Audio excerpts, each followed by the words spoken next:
Bismillahirrahmanirrahim. Alhamdulillah, wassalatu wassalamu ala rasulillah, wa ala man wala, wa tabi'ina lahu bi ihsanin ila yawmiddin.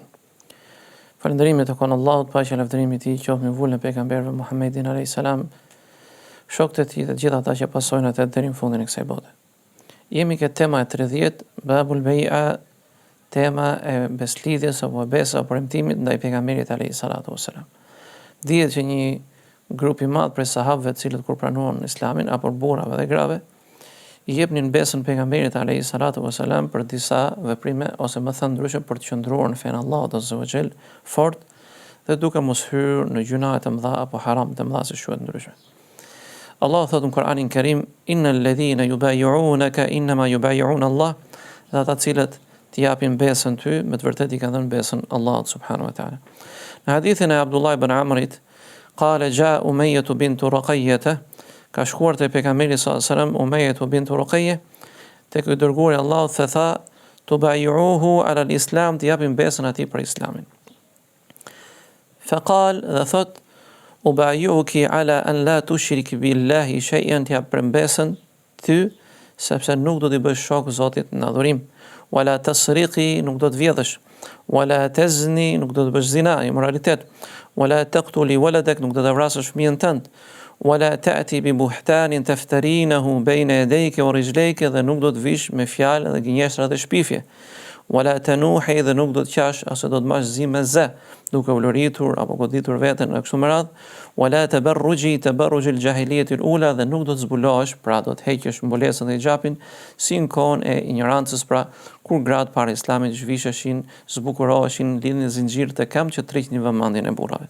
Pra ky është një hadith i qartë për këto veprime që besimtarët asaj kohe ja dhanë besën pejgamberit alayhis salatu wassalam për këto gjëra që nuk do t'i bëjnë kurrë ato. Edhe transmetohet në një hadith tjetër ku thuhet anhu Abdullah ibn Amin ana Rasulullah sallallahu alaihi wasallam la yusafihu an-nisa fi al-bay'a, pra pejgamberi alayhis salatu wassalam nuk ja jepte dorën grave kur jepnin besën profetit alayhis salatu wassalam dhe premtonin se ato do ta ndiqnin rrugën dhe porositë e tij alayhis salatu wassalam. Në hadithin tjetër në shenjë respekti dhe dashurie për pejgamberin alayhis salatu wassalam, hadithi Umran ibn Husajnit, thoshte ma masistu farji bi yamini mundhu bay'atu biha Rasulullah. Pra nga dashuria dhe respekti që kishin për pejgamberin alayhis salatu wassalam, thot Umran ibn Husajnin që nuk e kam prekur organin tim gjinital me dorën e djathtë, por s'ka kur ja kam dhënë dorën pejgamberit alayhis salatu wassalam. Pra e transmeton këtë hadith një grup i dietarëve dhe është hadith i saktë në rrugën e transmetimit. Kanë ardhur edhe hadithe të tjera të ngjashme si hadithi i Ibn Umerit, hadithi Auf bin Malikit e shumë të tjerë, të cilët tregojnë për besën që e ka dhënë pejgamberit alayhis salatu wassalam. Prandaj edhe neve si besimtarë sot, edhe mbas vdekjes tij alayhis salatu wassalam, mbas 1400 vjetësh, leja të japim premtimin dhe besën pejgamberit alayhis salatu wassalam që nuk do të bëjmë shok Allahut në adhurim, nuk do të bëjmë zina, nuk do të vjedhim, nuk do të kthejmë kufit e Zotit subhanahu wa taala, dhe lusim Allahun azza wa jall të falë gjunat dhe gabimet, dhe bëj për atyre që ndjekin rrugën e tij deri në fundin e kësaj bote dhe deri në fundin kur t'i japim shpirtin Zotit subhanahu wa taala. Assalamu alaikum wa rahmatullah.